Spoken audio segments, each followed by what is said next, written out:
So as you settle in, take a few moments to presence yourself in your body with your breath, in your environment.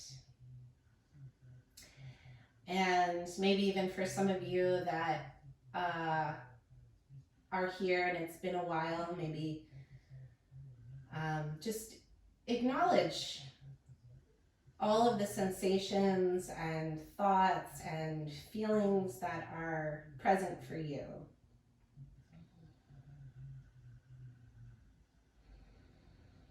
And feel your breath flowing in and out.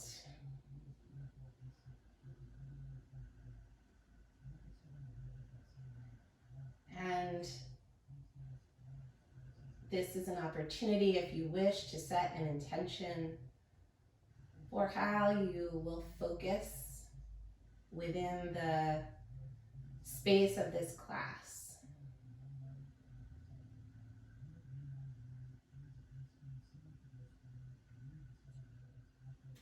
So with your eyes closed or open, let's take our hands to, if you have the blanket, you can hold on to the top corners of the blanket.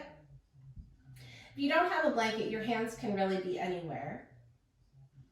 And now, focusing on the movement of your hips, swish your hips side to side. So if you're on a blanket or if you have something under your hips that you can locate,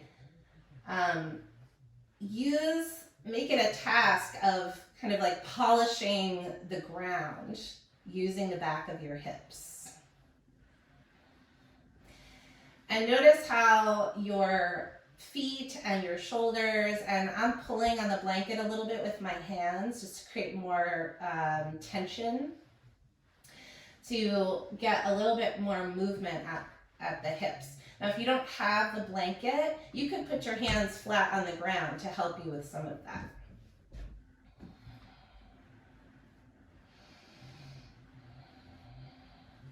And notice as you're doing this, if your legs are doing a lot of movement, can you keep your legs more still and really focus the movement at your hips? Okay, and now pause that.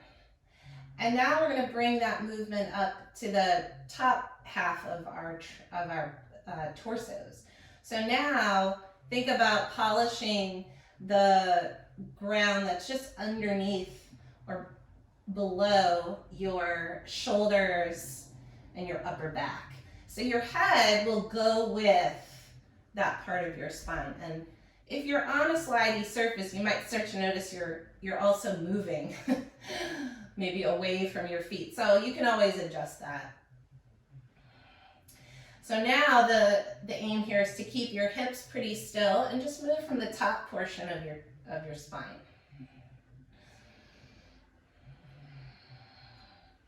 And see if, as you warm this part of your body up, if the side bending gets a little easier over time.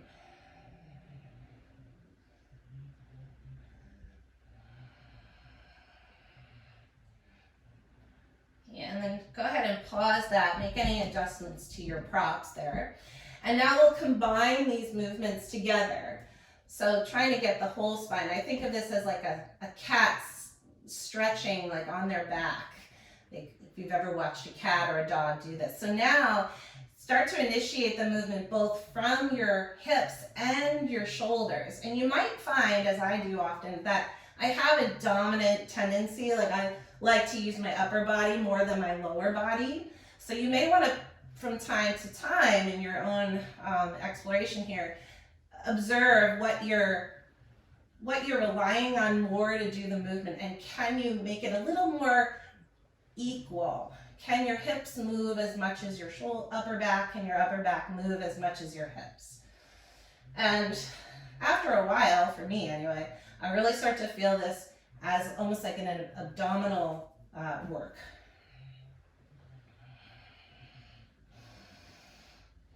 And for those of you that want to maybe explore it a little bit more intensely, you can lift your feet up and even take your hands off the blanket, and then that's really using just your trunk to do the movement. Mine gets a lot less when I don't have my hands and my feet involved.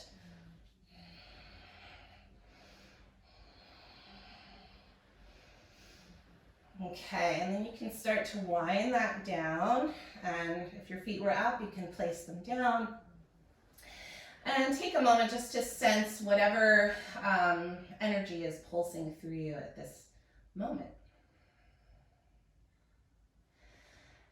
And now let's roll over and come on up. For this part, I would suggest, especially if your knees are sensitive, to grab your mat, and you can take that back out. And we'll still use our blanket, and we're still going to explore spinal articulation, but now from a different perspective.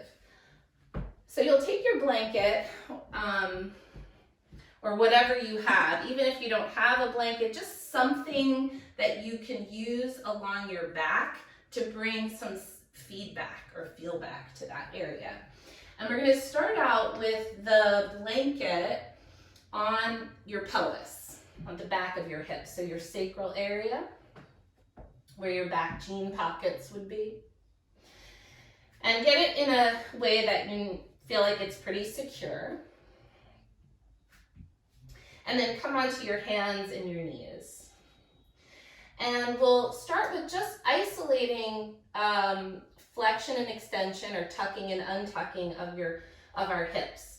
So you can coordinate with your breath whatever way that you like. I actually like to inhale and tuck my pelvis and exhale and untuck, but you can do it opposite. Or if you just need to get into it before you coordinate breath, you can just start moving and then bring the breath in. Whatever way gets you tuned in is what I want to advocate for you. And now notice we're doing, instead of that side to side motion, we're doing a forward and back movement of the hips right now.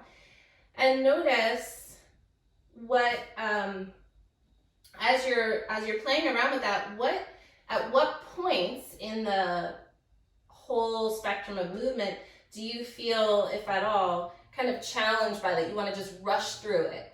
Can you slow it down a little bit and articulate the areas that feel a little bit sticky or a little bit cloudy in your awareness? So for me, it's usually a really deep tuck of my hips.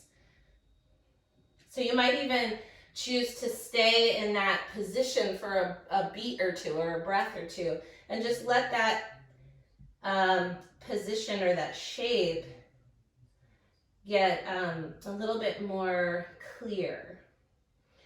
Also notice if your tendency is to use the rest of your spine, can you keep the rest of your spine pretty still and just articulate from your hips? Okay, now come to just a pause for a moment, and now try circling your hips. So whatever direction you start with is fine, because we're going to go both directions. And if it helps you with articulation, you can visualize drawing a circle with your tailbone. And again, try to isolate the movement. So if you're noticing like your shoulders wiggling or your upper back going up and down, can you stabilize there more? In fact, sometimes the term is bracing. So like firm your arms and legs, and that'll help a little bit with making it clearer. And now reverse your circle. And if you catch every once in a while your jaw clenching or your neck tensing, can you release those areas of where all the tension's going? Can you kind of disperse it a little bit more? Okay, and now pause. And this part's a little awkward, but you're gonna have to aim to get the blanket, however it works for you, to the upper part of your back. So right around your shoulder blades, a little below, so that it feels like it won't roll off.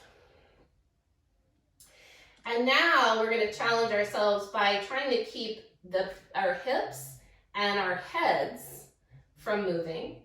And try to do that basically cat-cow, but just through your thoracic spine or your upper portion of your spine. And this one actually I find tricky because the tendency, and you can actually pause for a moment, everybody, the tendency is to sometimes pump the shoulder blades up and down, and that is a movement, but not the movement that we're going for. So notice where your shoulder blades are on your back and try to keep them there. And now from your chest, pump your back up and down or towards the ground and then away from the ground. And again, you might notice that there's not as much motion or motion that's easier in one direction.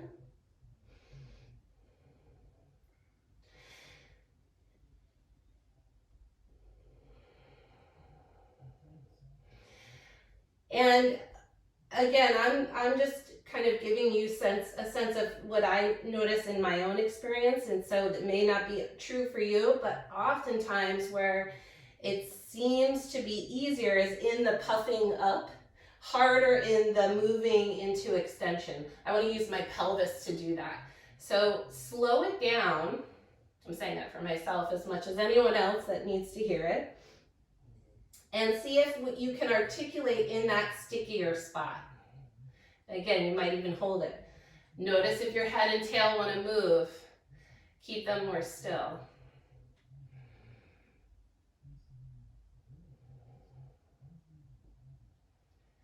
Okay, now let that go for a moment. Now let's see if we can do more of a barrel roll. So that circular motion. And one way to think about it is as if you had like a hula hoop around your rib cage, and you're trying to touch all of the edges of that, or the circumference of the hula hoop. And again, you might notice your shoulders want to do a lot of wiggling, and it's okay if they do. But once you notice it, can you shift something so you're getting the movement more from your trunk versus from your shoulder blades? And now you can try the opposite direction.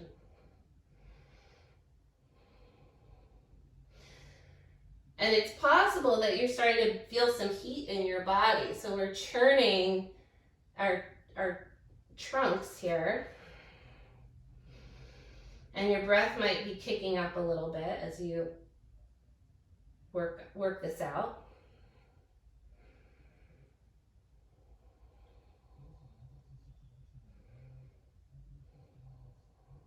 Okay, and then you can pause. And then go ahead and with toes tucked or pointed, you can sit back, move your blanket. And we're gonna do one more on our hands and knees, but just for a moment, especially if your wrists are feeling funky, you can sit back, swinging your arms, turn your head left and right, shake your wrists, take a sigh, whatever you need to do. For this last one, we're gonna focus on our head and upper and our necks. So you don't really need the blanket for this. I didn't particularly like it. If you wanna play with it, by all means, go ahead. Imagine that you have something at the back of your head. You might even put your hand there for a moment just to wake up that sensory awareness. And let's start with flexion and extension. So tuck your chin and then lift your chin. And again, even though this is the most mobile part of a spine, of spines, it still might be that when you get into that end range of flexion or extension, that the rest of your spine will try to help out. Can you keep those areas more stable? So you're bringing the motion very specifically into your cervical spine. And I find that it's really those end points, like chin to chest or chin far away from chest, where it's the most challenging.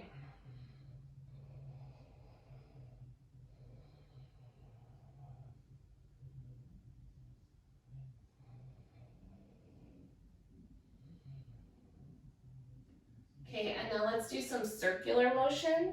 And so I like to imagine I'm drawing from my chin a circle, so that almost like when you get to the sides, like you're trying to wipe something off your chin, just to keep it as wide of a circle as I can, and let your eyes help you here. If it's too just uncomfortable, you can close your eyes, of course, but it is a little bit of vestibular training when you keep your eyes open. But of course, do what you need to do here. And then go the opposite direction. So vestibular is the balance system in our bodies. So if you've ever had vertigo, you have probably experienced challenges to your vestibular system.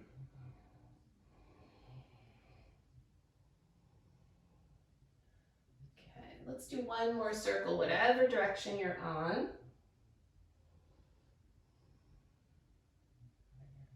And then pause and just take, 20 seconds or so to just move freely. Whatever inclinations you have, maybe you kind of create more of a waviness through your spine, practice full spinal flexion and extension. Just see how everything is moving. Do you feel more juicy, perhaps?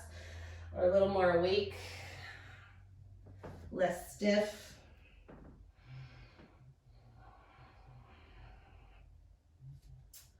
Okay, and then come to a kneeling seat and grab your blanket. This is a tried and true favorite of mine. We're going to do calf mashing. So you'll need your blanket. If anybody has and is okay with intensity, has like therapy balls, these self-massage balls, you could use these as well. I'm not doing that, but I just want to give everybody options. If you have different props and fun things at your house, you can use those instead, one behind each knee. But for the rest of us that don't, you can take your blanket, roll it up. You can change the thickness of the blanket to suit what you need, and then place it behind your knees.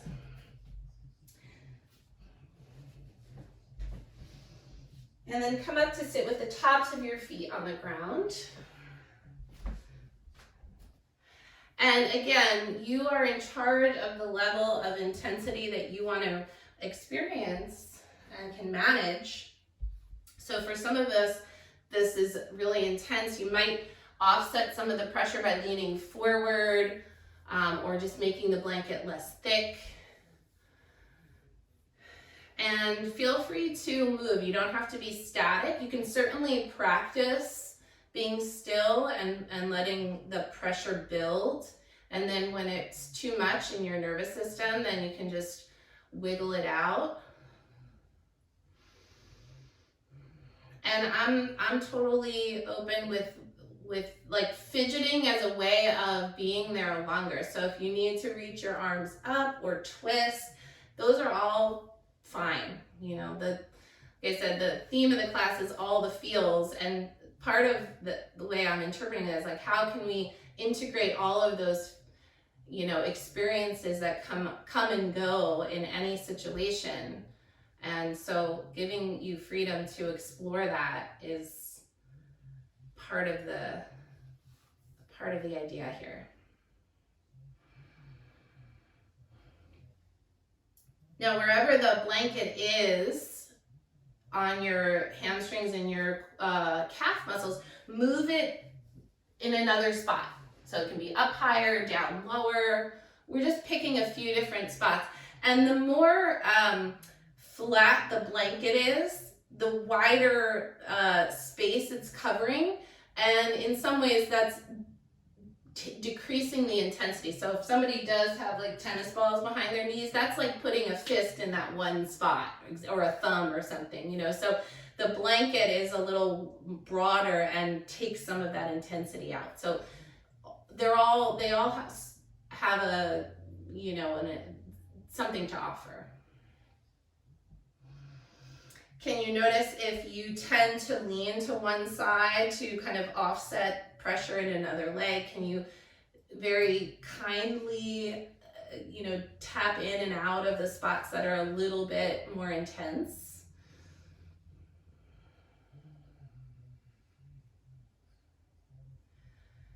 Okay, and then you can move it down one more time.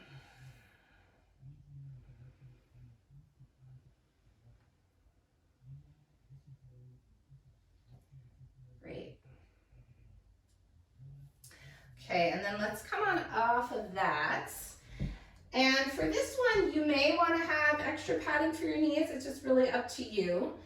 I'm gonna move my blanket off to the side. Now this is the one I mentioned. You may want to use, you have the options of how you want to do this. I'm gonna take a foam block because the cork for me is just too heavy. And we're gonna use this as a lock, so to speak, behind our ankle and our butt. Now, if you find this is awkward, you'll see in a moment, you can take the socks or whatever, the therapy ball or whatever, and you can put that behind your knee as an alternative. But if you don't have any of that, or you want to try it with the block, you're going to take the block on its long setting, and lock it between the back of your thigh and your heel. I'm doing my left leg, so if you want to go along with me. And I can't say if you'll find it easier to flex your foot or to point. I kind of have a floint. I have somewhere in between because that's the way that it works best. And just this alone may start to awaken your calves and your hamstrings, so the back chain of your left leg. So now we're going to try to isolate the movement right at our hip.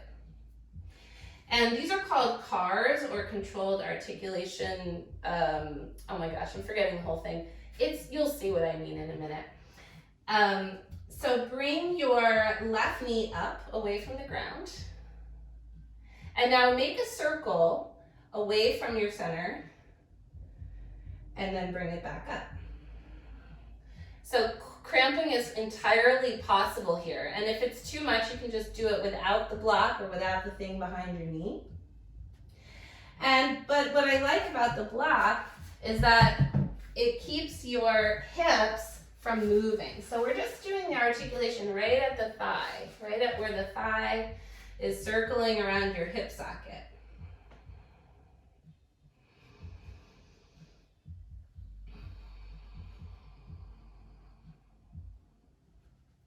So you can do one more this direction.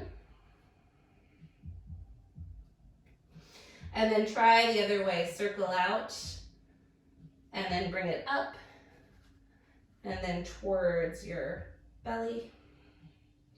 So depending on your speed, about 3 to 5. And again, try to note where you want to rush through it, and maybe even pause in that little range and just spend some time getting to know it, those little blips.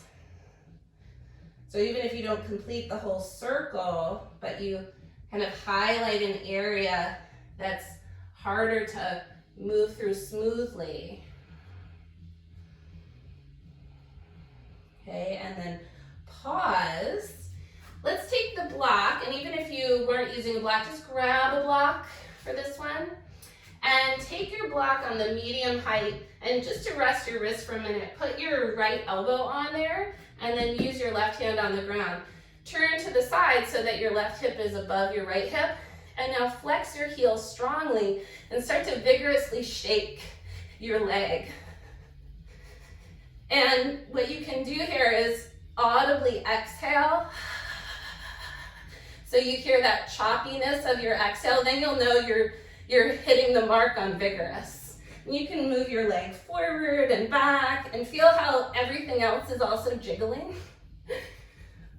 So try to jiggle and wiggle. This is like running without running. So for those of you that don't like to run, you can do this instead. Okay, and then go ahead and place your leg down.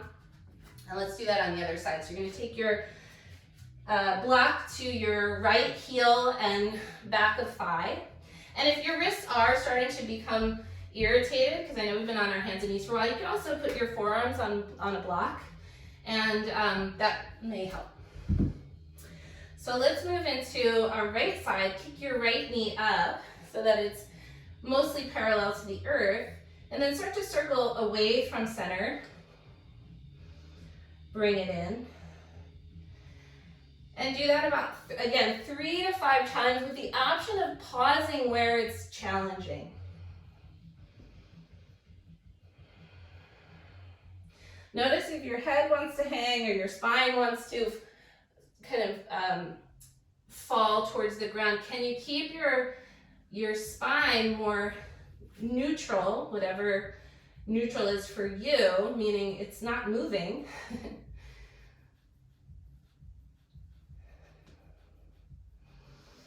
And then move the opposite direction. Again, about 3 to 5.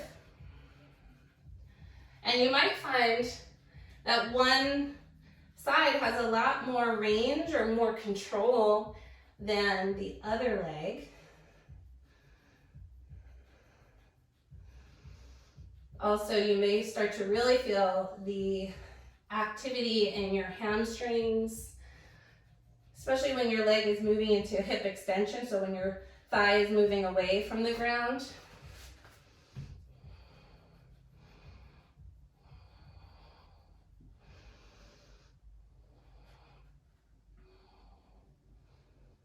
Okay, and then you can bring your knee back to the ground, and now this time you'll take your left elbow on the block. Your right hand can just serve as a kickstand there. Turn your right hip up towards the sky and then kick through your heel and shake vigorously. Again, you can move forward, back, up and down. You could just stay in one spot just to start to feel all the movement up into your glutes, maybe even into your belly, into your shoulders, chest. Maybe even in your cheeks. And release. Okay. We are going to use the floor again.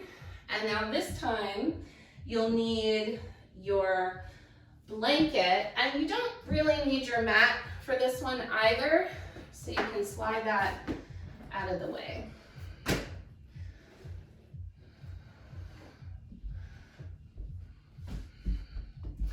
Let me just make a caveat. If you find that your knees are sensitive, you could fold your mat in half and put it under your knees. That's fine too. Okay, so start with your hands on the blanket. And we're gonna keep the thighs vertical and press the blanket away. And as you press the blanket away, allow your forehead to move in the direction of the ground. It's not required that it'll touch the ground, but notice if you want to lean your hips into child's pose, keep them vertical. Take a breath. And now lift up enough so that you're not hanging in your shoulder joints. And now pull the blanket back. Pull the blanket back. So brace through your legs, pull the blanket back. You can flex your spine a little bit there. And now keep your tailbone tucked and now ripple forward until you come all the way down onto your belly. Okay, and then take your left forearm onto the blanket, bend your right knee, reach back for a thigh stretch.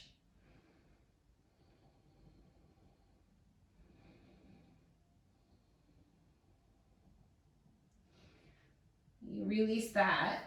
And now use your stretch your left arm out so it'll kind of rest on the blanket a little bit. And now push with your right hand, roll onto your your left hip. You can rest your head. And now push down into the ground with your left leg, reach back and grab your thigh.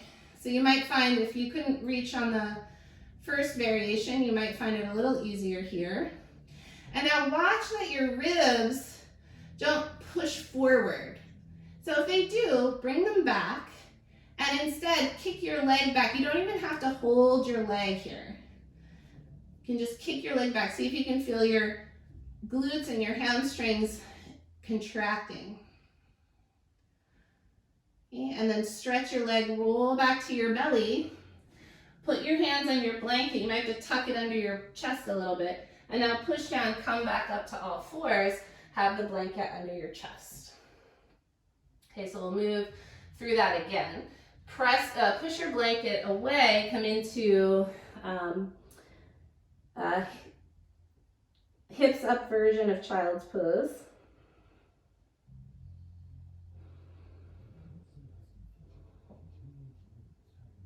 Okay, and then pull the blanket back. Make sure you're lifting out of your shoulders before you do that. Okay, and now flex your spine and ripple yourself all the way down onto your belly. And then pull the blanket under you. Use your right forearm on the blanket. Reach back, hold your left thigh.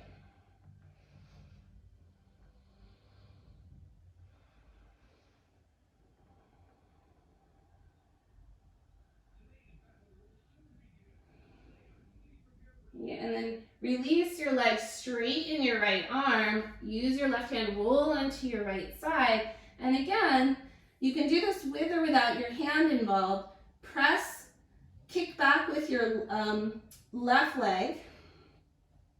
Keep your ribs down rather than flaring forward. And then optionally, you can reach back and hold your foot or your ankle or shin. But notice if when you do that, if the back of your leg kind of goes off, can you keep the activity at the back of your thigh still?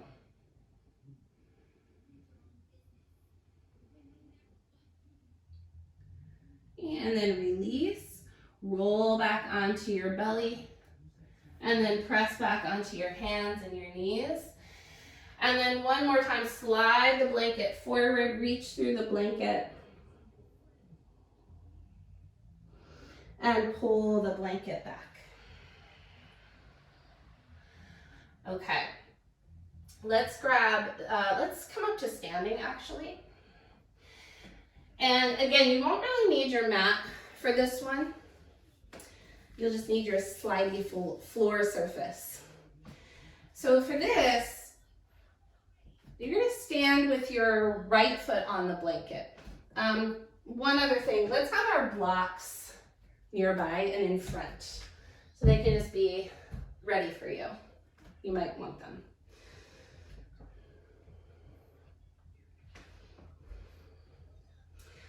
Okay, so with your right foot on the block,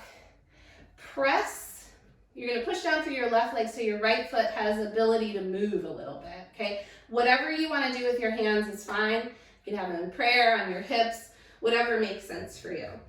Push back with your right foot, and we're gonna try this with two ideas in mind. So for this first one, push it as far back as you can, and your spine, your upper body may come forward. And if you really want a little bit more support, you can have the blocks under your hands.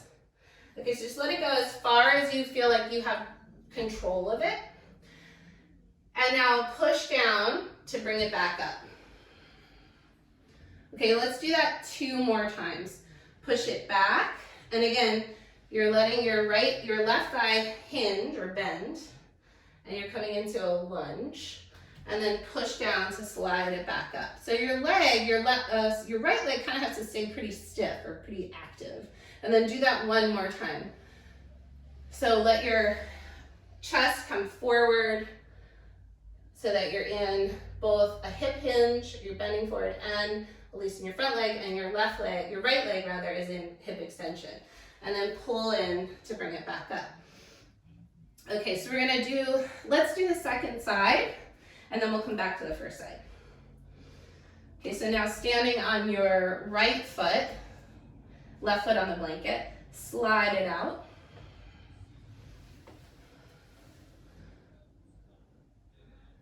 And then pull it back in. So again, you can touch down on the blanket, on the blocks at any point. Let's do it 2 more times. Push it out, lunge, and then pull it back in. So you only want to go as far as you can make it come back without a lot of instability. And then one more time, go back and then pull it in. Okay, go back to the first side.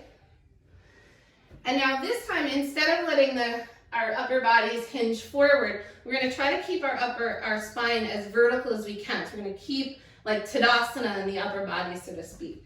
And you'll notice the range of your hip extension is going to be a little different. Don't worry about how much you have to bend the front knee. The aim is to keep your spine vertical, okay? So same thing, or start on your right leg at least. And now you're going to go back. Yes, you can obviously bend your left knee. But you're trying to stay as vertical as you can. And notice if you want to hit back bend here, keep the back bend out of it and just focus on your hip extension. So your range will change a lot, or perception of how far you're going will change. Okay, and then squeeze it back in. Okay, so let's do that 2 more times. Again, if you want, you can put your hands on your head just to help you, well, for me anyway, sometimes it just helps me notice where I am in space better, and squeeze it back in. You may also notice that your leg wants to veer out to the right a little bit. So can you track it straight back? You might feel a different part of your hip, your glutes active. Okay, and after 3, or if you're going faster, maybe you did more than that, you'll switch sides. So place your left foot on the blanket, your right foot on the ground, and same thing. You can even focus your eyes just to help you with balance. And you could also use a wall here, or a chair if you have it handy. So again, keeping your spine vertical, send it back, and then squeeze it back forward. Is there any difference side to side? I know for me there is a huge difference.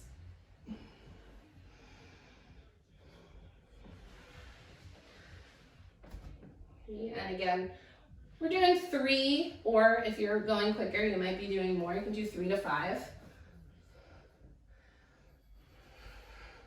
So the bringing it back in is where sometimes you want to lean forward to kind of take some of the work out of the leg and use kind of a lever to help you bring it back up. So that might help bring some insight to where there is maybe perhaps a place that there's some more strength that could be built there.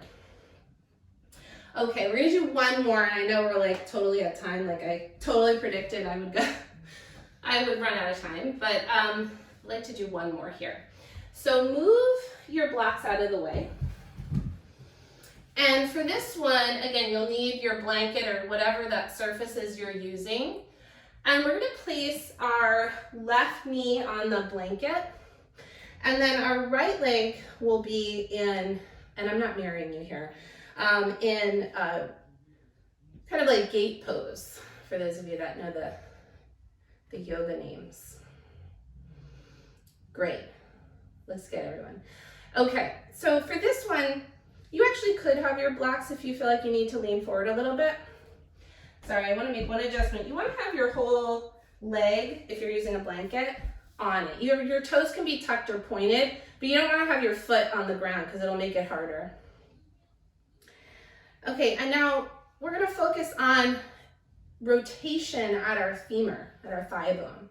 So the one that's on the blanket, you're going to start turning your thigh in and out. So when your thigh is going in, your foot's moving away from midline, and when your thigh is going out, your foot is moving towards midline or towards your opposite foot, okay?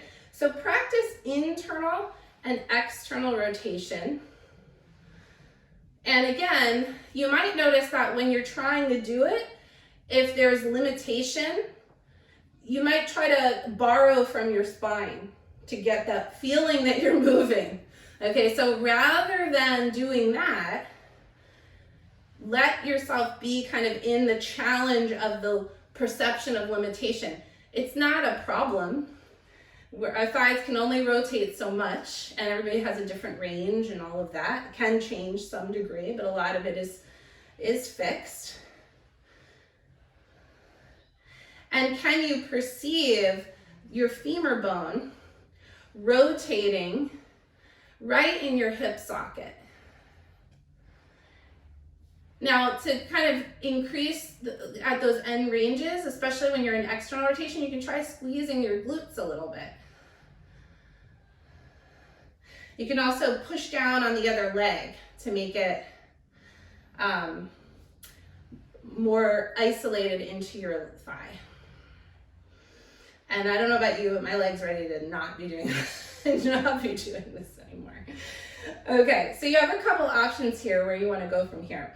You can take, everybody's going to take their left hand down on the ground. You can also elevate on a stable block surface if that's helpful. And you can take your, first option is to take your leg up and come into a Dhanurasana version or half moon. Okay, some of you might want to try a version of Wild Thing from here. So to do that, you're going to keep your right knee bent, right foot flat, and then pick up your left leg and kick it through, and then come into a back bend here.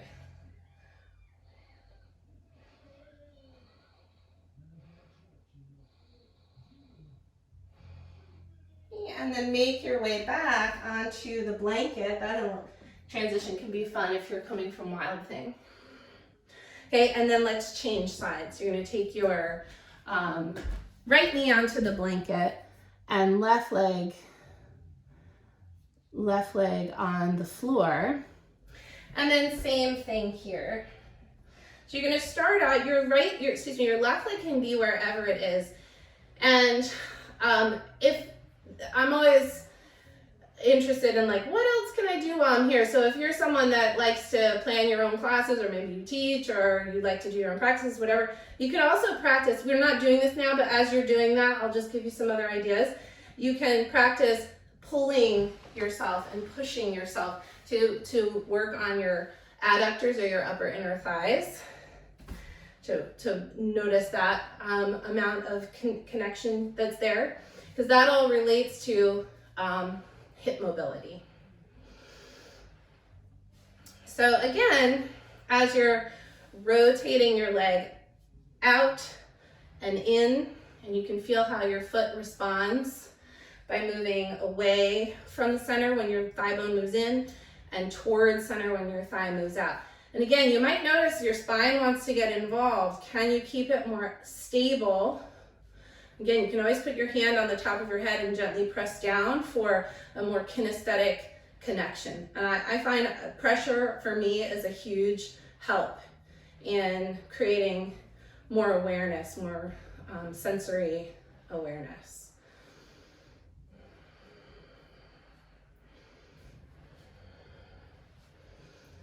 Raise your hand if this is making you sweat.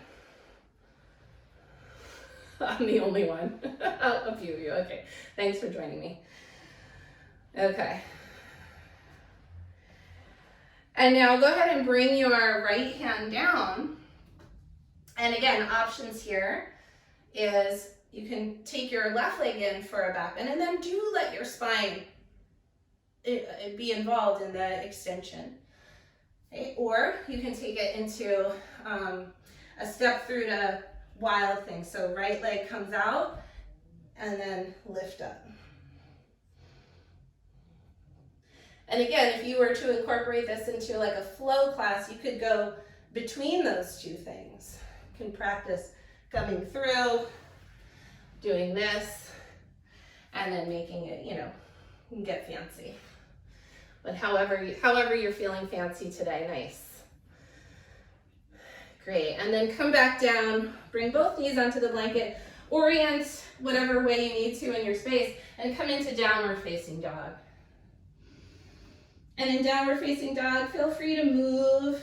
Maybe you want to explore what your hips feel like in down dog.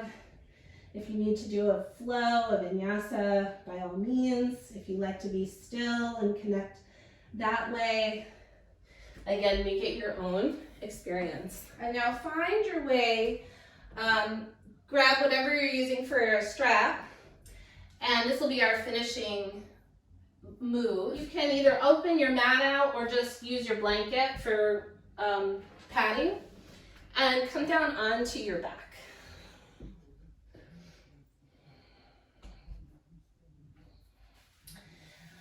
keep your left knee bent and then hook the strap. And as you do this, use this as a check-in. When you go to put your foot on the strap, does your spine have to do a lot of flexion? Is there any improvement, if you want to use that, if I use that word, in your hip flexion or mobility, so that you don't have to bend your spine to hook your foot? Maybe yes, maybe no. Just worth noting. And now keep your hands on the strap, extend your arms straight, let gravity plug your arm bones back, and then put the strap on the balls of your foot, your toe joints, and with your hands actively pull your toes towards your face so that your heel is higher than your toes. And that will be another stretch into your calves this time. So we've done a lot of hamstring activation today. So you're going to keep that position of your foot. So it's not a flat foot like you're standing, it's angled. There's more wrinkles at the front of your ankle joint. Okay, and then option to straighten your left leg. But notice here, when your leg goes straight, do you use your spine to get your leg flat? If that is the case, take your foot, your right leg, away from your head so that your left thigh is as flush to the floor as it can be. And again, notice if your ribs want to flare. So we're just trying to find that point at the edge of where you can keep your left thigh down and your spine relaxed. And now take your right leg out to the right.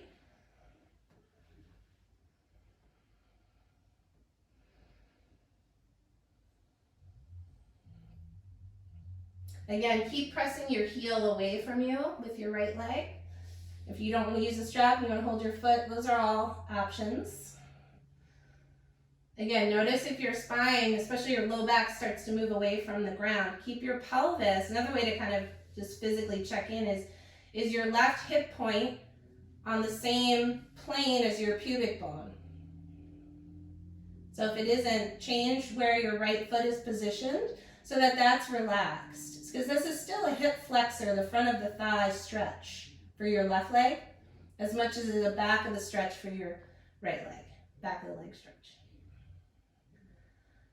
Okay, and now bring your leg up, cross it over, switch your hands. Now, you choose. I really prefer not to do the twist. I like to get into my outer right hip.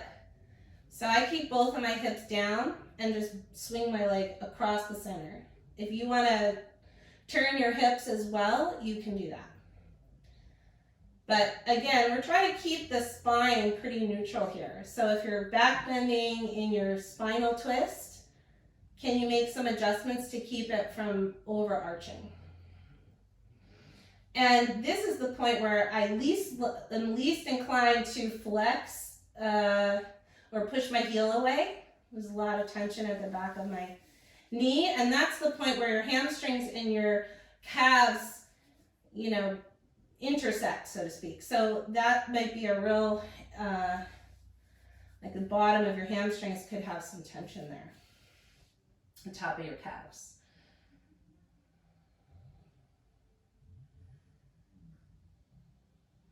And then bring it back up to center and release your leg.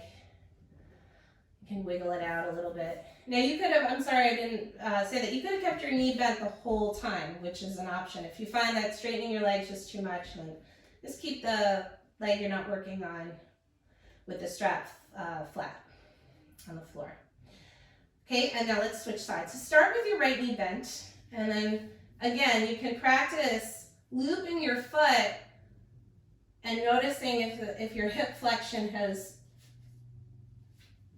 changed, shifted in any way where it makes it a little more mobile to do.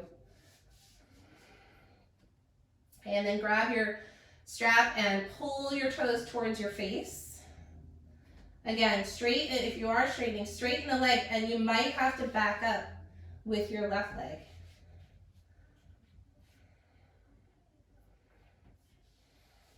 So we're releasing the aim of bringing our foot closer to our head because we're prioritizing keeping the pelvis and spine neutral. And then take your leg out to the right.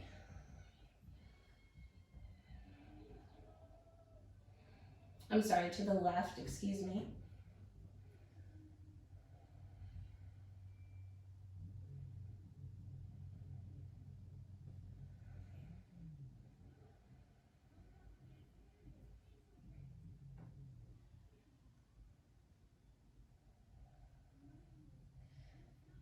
And now bring it back up to center. Again, you might have to remember your foot in that angle where your heel is pushing away. And then bring it across. Your choice of turning it into a spinal twist or just letting it be a deduction. So crossing into or over the midline.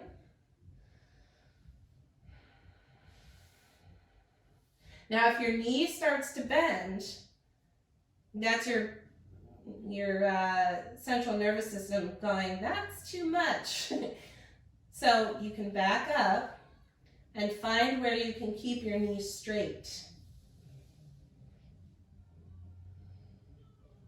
It's a humbling thing to do that, I can say for sure, in my own experience.